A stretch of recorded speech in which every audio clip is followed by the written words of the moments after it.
Good evening. Coming up tonight, safety first. Police unveil their plans for the start of the new school year. Find out how they plan on tackling school safety and the much-dreaded back-to-school traffic. Plus, stop the violence. Members of the Seventh-day Adventist Church took to the streets to sound off on violence against women and children. Our Joshua Williams was there and has a recap. And Picture Perfect, how a photographer creates art through expressing his emotions. We've got these stories and more as our news weekend starts now.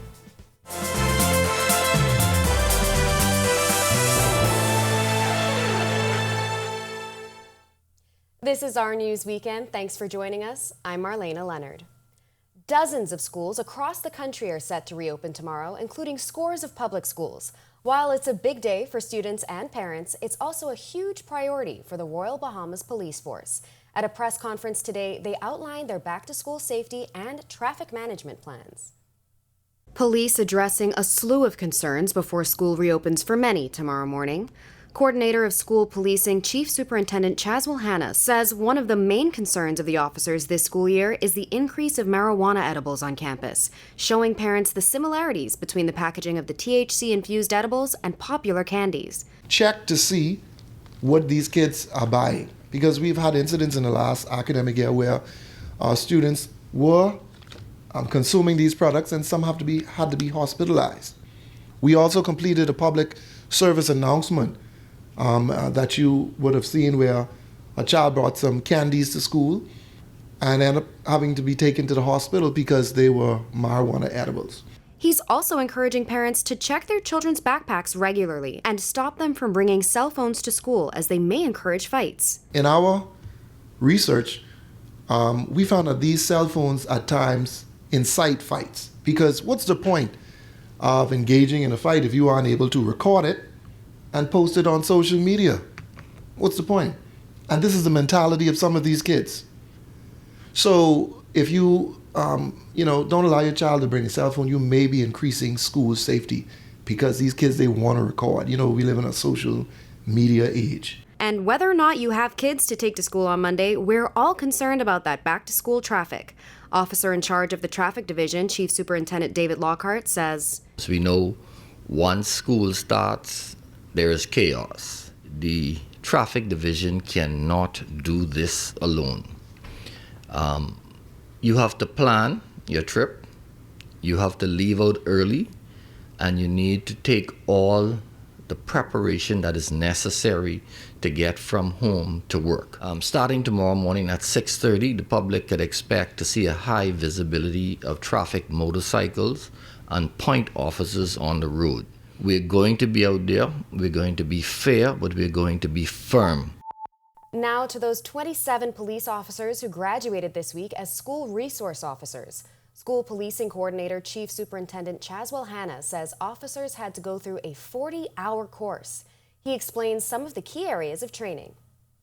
Just how to relate with students, how to identify red flags, talking about presentations on anti-bullying, anti-drugs, anti-firearms, anti-guns, how to be a mentor to these students, how to deliver safety curriculums, because these SROs are not only there for protection, but they're also to deliver prevention, crime prevention, subject matter in the classroom. So it's a whole gambit of skills that they have been imparted with.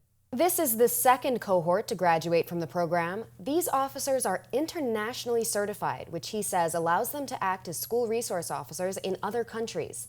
The officers will be deployed at public schools in New Providence and across the islands. Hanna says the program has already seen results.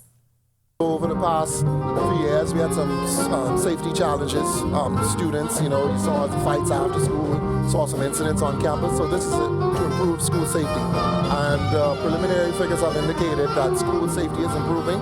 We're seeing a lower number of incidents. We are moving all of the contraband from schools. We're getting parents involved. We're getting other stakeholders involved to protect our children, because we understand that if we're going to get on top of this crime situation, we have to deal with it on the front end. And to studies of a different kind, the British High Commission celebrating a record number of Bahamian Chevening scholars this year after the private sector decided to come on board and support the prestigious educational initiative. The Grand Bahamian private sector came in strong with support from Bahamas Hot Mix and the Hayward Foundation. British High Commissioner Thomas Hartley says this is just the beginning for scholarship opportunities. By bringing in a group of people who really want to see Britain and the Bahamas succeed, we've been able to manage to see an expansion in the number of scholarships. So this is just the beginning. We're going to do even more over the next few years, but today is a really exciting moment to celebrate. This year's 4-woman cohort includes a firearms examiner in the Royal Bahamas Police Force, a Nassau Container Port Sustainability Officer, an education officer with the Bahamas National Trust, and a journalist, all off to further their educations in the UK. Here's what they had to say when I asked them how they hope to help shape the Bahamas upon their return. We all are aware of the high proliferation of firearms in the country and high prevalence of firearms incidents involving firearms. My goal is at this time just to learn as much as I can learn to help and assist in the crime fight. To be a part of a movement that encourages stewardship and accountability and really trying to figure out the most sustainable ways for us to continue our development was important for me. For me, I want to come back and assist and lead sustainable development on my island as well as throughout the entire archipelago. I want to bring stories that we don't usually get to hear from people and what they've been through and what they've overcome, and even things that are going on around the country, and just put it into one quarterly publication when I get back. Earlier this week, the Director of Labor, Robert Farquharson, said over 12,000 labor certificates were approved for foreigners last year. He says this is partially due to a deficit in certified Bahamian workers in many industries. You don't need to have a degree in welding, you have to be certified as a welder. You need to have a degree in AC technicians or plumbing or carpentry. You need to be certified. And once you become certified, either locally or internationally, jobs are available. These employers have been placed by their clients tremendous cost. Typical example, you hire someone to be a marble tile layer. That person must be certified, because when you mess up a marble tile, it's going to be extremely costly. And so they have to have insurance in the event there is some irregularity that goes on. He says that based on the trends they're seeing in the job market, in many cases, having a certificate is much more valuable than having a degree. AC technicians, welders, pharmacists, accountants, architects, engineers, skilled masons, skilled carpenters, you name it. We are forced to approve labor certificates. We have worked hand in hand with BTVI to have more Bahamians professionally certified. They're doing a wonderful job at BTVI, but it cannot come out fast enough. Still to come on Our News Weekend, a shocking update to an alleged abduction that prompted police to take a serial groper into protective custody. That story and much more coming up when Our News Weekend returns. Doctors Hospital has reimagined primary care. We have invested to improve our health system, ensuring that accessible, affordable, world-class clinical care is closer to you. Your relationship with a primary care provider shapes the foundation of your overall health. Our new, modern primary care facilities are where critical diagnosis and true personalized treatment begin. With locations across New Providence, Grand Bahama, and Exuma, we invite you to experience the Doctors Hospital difference. Book your next appointment at clinics.doctorshos.com. Collect Verse Access is as easy as grab a Collect, scan a Collect. Open your camera app, focus on the QR code, and click the link that appears. You own your Collect Verse experience. Take selfies, join the cultural referendum, and share with your friends. See content from local chefs, Olympic athletes, and cultural icons. Collect is proud to be 50. Grab a Collect, scan a Collect. Get in the Collect Verse today.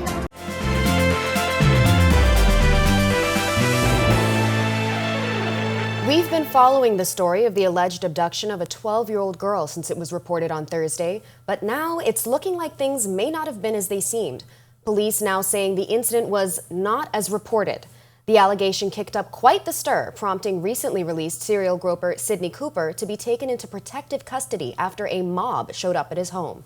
Police now urging parents to educate their children about the dangers of making false reports, saying it can result in a person being injured or even killed. On Thursday, it was initially reported that while walking in Coconut Grove that morning, a man described as light-skinned, bald, and dressed in a blue hooded jacket tried to abduct the young girl. With police now saying the incident didn't happen. The investigation is now closed. Members of the Seventh-day Adventist Church taking a stand against domestic violence and abuse. They held a rally and motorcade yesterday as they demanded more be done to protect women and children. Our Joshua Williams was at the rally and has this report. End it now. The mantra of the Seventh-day Adventist Church in the country as the denomination took to the streets to raise awareness against violence and abuse in the home. A rally held at Arwaki brought together church members, onlookers, and government officials who, in light of the social climate in the country, gathered for prayer as well as sharing resources for those suffering from domestic abuse. Keynote speaker Anne-Marie Davis, who is the spouse of the Prime Minister, warning residents to look out for what she describes as wolves in sheep clothing. The pattern of physical or emotional abusive behaviors, which is done to maintain control over an intimate partner or even a family member. Like some of those wolves in sheep's clothing. They are often abusers. They use fear, guilt, shame, intimidation techniques to keep victims under control. Abusers often escalate from verbal abuse. They're escalating from verbal abuse and threats of physical violence to flat-out beatings. On hand was Senate President and Seventh-day Adventist Church member Lachelle Adderley. She says now is the time for the church to take a stand. We live in a country where violence against women and girls in particular continues unabated. And there is exceptional need for the church to take a lead in issues such as this. It's a complex issue, I know. It's a multifaceted issue, I know. But it's vitally important that the church steps out and the church advocates, the church brings awareness to this issue and to ensure that our women and our girls and people generally live in a very safe society. Organizer of the event for the church, Carla Rogers, had this word of encouragement to those suffering from abuse. There is hope. Hope in God, and there is healing. There is hope, there's healing, and there's help. As was stated by the various organizations that offer help to abused victims. And also, we want the abused victims to know that you can find help within our churches, women's ministries leaders, and the various civic organizations within the Commonwealth of the Bahamas. Reporting for Our News, I'm Joshua Williams. An activist turned political hopeful says the country needs more upstanding candidates to fill public posts. Member of Rise Bahamas, Ternille Burrows, who announced her intention to run as an independent in the next general election, referencing a specific comment made by a former member of parliament as the beginning of her activism journey. He made those comments about beating a woman in parliament, and that was the beginning of my forefront activism in terms of prevention of violence against women and children. We stood our ground. We sent in suggestions to the Prime Minister as to how the government should have responded to that incident, and it carries us now to today advocating for Bella's bill, advocating for Marco's law for almost the past decade, and demanding that the government now implement mandatory minimum sentences for all perpetrators of crimes against children. When Our News Weekend comes back from the break, an international competition makes its mark on the tourism industry by putting more heads in beds. Plus, find out why 2 Cable Bahamas group of companies employees were recognized as Golden Girls of STEM. We have the details when Our News Weekend returns.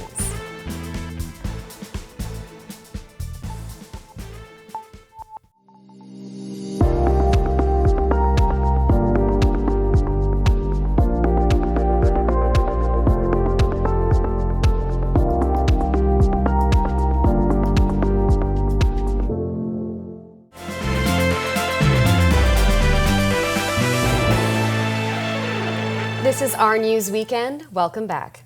An international competition held in the Bahamas boosting hotel occupancy and providing much-needed business for taxi drivers, vendors, and other tourism stakeholders. Our Joshua Williams spoke to the event's co-chairs about what it all means. With the Toastmasters International Congress this weekend came thousands of visitors to our shores, the event being held outside of North America for only the second time. Past international director and co-chair for the convention this year, Anthony Longley, says the event's impact extends beyond the meetings and competition. We have booked more than 4,000 room nights that is, here at the Grand Hyatt of the Bahamas Resort. We have other attendees at the convention who are staying at other hotels, as well as in off-site in the Airbnb rentals. So a lot of money there. Not to mention the amount of taxi cabs that have been rented already, the money that has been spent at the fish fry, and the amount of tours that are being taken over the next few days. His fellow chairwoman, Pamela Roll, says the feedback has been nothing but positive. They are really impressed with the facilities here at the Bahamas Resort. They are really impressed with the level of organization that was done to have the convention here.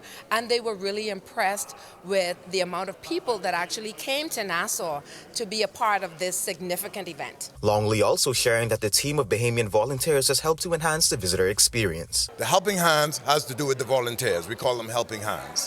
And they are going around, they're wearing the blue vests.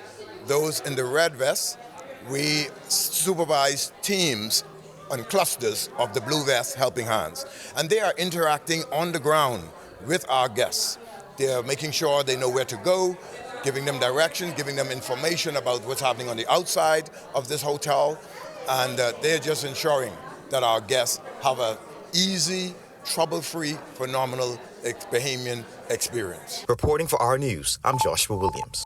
And a proud moment for us here as 2 female employees at the Cable Bahamas group of companies were recognized as Golden Girls of STEM by FemSTEM Bahamas. Tracy Boucher, our VP of Engineering, and Shakira Roll, our Director of Information Security, were featured in the highlight video talking about the passion, challenges, and dreams of Bahamian women in STEM fields. Roll shares how she has overcome hurdles in the industry. Stigma that females don't belong in STEM. So what comes with that is the constant reminder that there may be a male that should be better than you are in the role that you are. So that again gives you, that chips away at your confidence. So as a female in this field, you have to constantly be self-motivated in order for you to excel. Challenges for me are kind of hindsight also, because I've always done my very best just to be my very best in whatever job I'm working in or task that I'm performing. So the challenges I've never really put focus to, but I've just always understood that they existed, and I've made myself, stand out just because of my own self-motivations. Boucher had this advice for young women interested in STEM studies or the possibility of entering related industries. Challenges comes and goes and comes and goes. It never stops, right? Being in a female in a male-dominated field, it comes with a lot of obstacles, right? Obstacles in terms of whether you believe in yourself that you can do it, because the perception you would get from the male gender is that you can't do it. So you got to constantly tell yourself and believe in yourself that whatever you put your mind to do, that you can accomplish, you can achieve, and you can do it. Congratulations, ladies. And when Our News Weekend comes back from the break, find out how one photographer is using art as an expression of emotions. We have that story and more when we return.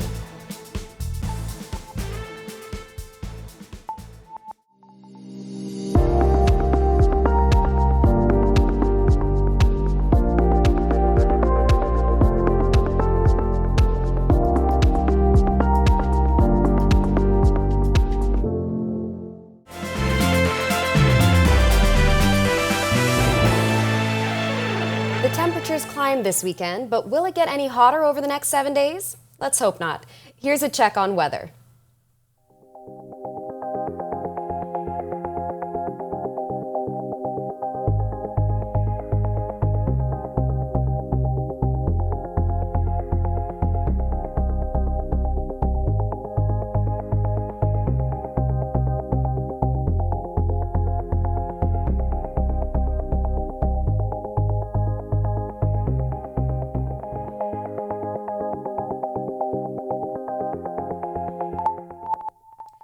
They say a picture is worth 1,000 words, and that's exactly what one young photographer is hoping to do with his debut exhibition, The Impossibility of Reason. I spoke with that photographer who shares the story behind the photos, his connection to the Bahamas, and his advice for aspiring photographers.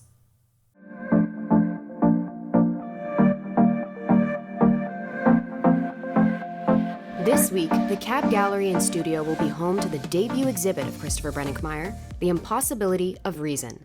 In his debut exhibition, Brenninkmeyer explores his family's journey with loss through the lens. This show is centered around my brother who passed away at the end of last year. And when we used to come together in Switzerland, we would always watch this one movie together called The Platoon. And my favorite quote from the movie is, "Hell is the impossibility of reason. We are in hell." I don't know why it stuck with me, but I wanted the title to be connected to my brother, the great times that we had together, and then also to kind of explain what we're going through as a family.